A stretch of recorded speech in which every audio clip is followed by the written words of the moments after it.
ஆண்டவராகிய இயேசு கிறிஸ்துவின் நாமத்தினாலே உங்களுக்கு என்னோட அன்பின் வாழ்த்துக்கள். இன்றைய நாளின் தியானத்துக்காக தேர்ந்து கொள்ளப்பட்ட வேத வசனம் சங்கீதங்களின் புஸ்தகம் 51வது சங்கீதம் 17வது வசனம். தேவனுக்கு ஏற்கும் பலிகள் நொறுங்குண்ட ஆவிதான். தேவனே, நொறுங்குண்டதும் நறுங்குண்டதுமான இருதயத்தை நீர் புறக்கணியர் என்று தாவீது பத்சேபாளிடத்தில் பாவம் செய்தபோது நாத்தான் தீர்க்கதரிசினாலே உணர்த்தி வைக்கப்பட்ட உடனே தன் பாவத்தை உணர்ந்தவனாக தேவனிடத்தில் மனம் திரும்பி பாவ அறிக்கை செய்தபோது சொல்லப்பட்ட வார்த்தை. நாம் பாவம் செய்யும்போது தேவன் நம்மிடத்தில் எதிர்பார்ப்பது உண்மையான மனம் திரும்புதலும் பாவத்திற்கான துக்கப்படுதலுமே ஆகும்.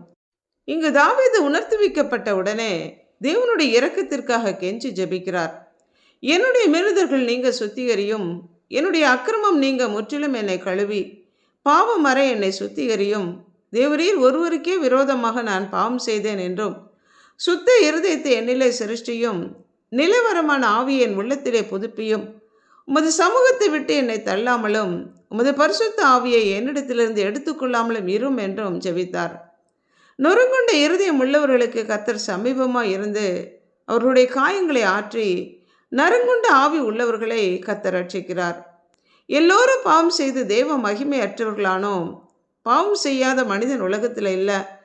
எந்த மனிதன் தன் பாவத்திற்காக மனம் திரும்பி தேவனிடம் வருகிறானோ அந்த மனிதனுடைய பாவத்தை கர்த்தர் மன்னித்து அவனுடைய இருதயத்தில் கர்த்தர் வாசம் பண்ணுகிறார்.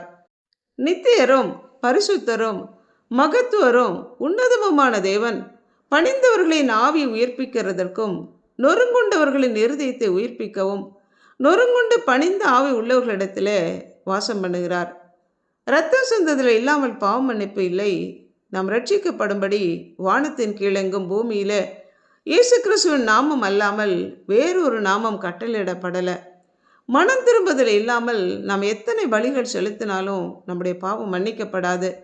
தேவனிடத்தில் திரளான மன்னிப்பும் மீட்பும் உண்டு. அவருடைய கிருபைகள் ஏராளம். ஆண்டவராகிய இயேசு கிறிஸ்துவின் ரத்தம் சகல பாவங்களையும் நீக்கி நம்மை சுத்திகரிக்கும். நம்முடைய பாவங்களை நாம் அறிக்கையிட்டால் பாவங்களை நமக்கு மன்னித்து எல்லா அநியாயத்தையும் நீக்கி நம்மை சுத்திகரிப்பதற்கு கர்த்தர் உண்மையும் நீதியும் உள்ளவராக இருக்கிறார். நம்முடைய பாவங்கள் மன்னிக்கப்பட்டிருக்கின்றனவா? தேவன் தங்கும் ஆலயமாக நம்முடைய இருதயம் உள்ளதா? யோசித்து பார்ப்போம், ஜெபிப்போம். இரக்கமும் அன்பும் உள்ள பரம தகப்பனே, இரத்தாம்பர சிவப்பாக இருந்த எங்களுடைய பாவங்களை மன்னித்து பஞ்சை போலவும் உறைந்த மழையைப் போலவும் வெண்மையாக்குகிற தயவிற்காக நன்றி செலுத்துகிறோம்.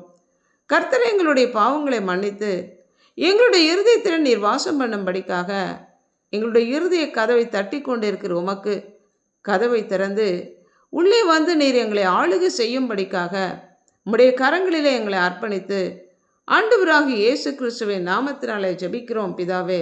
ஆமென்.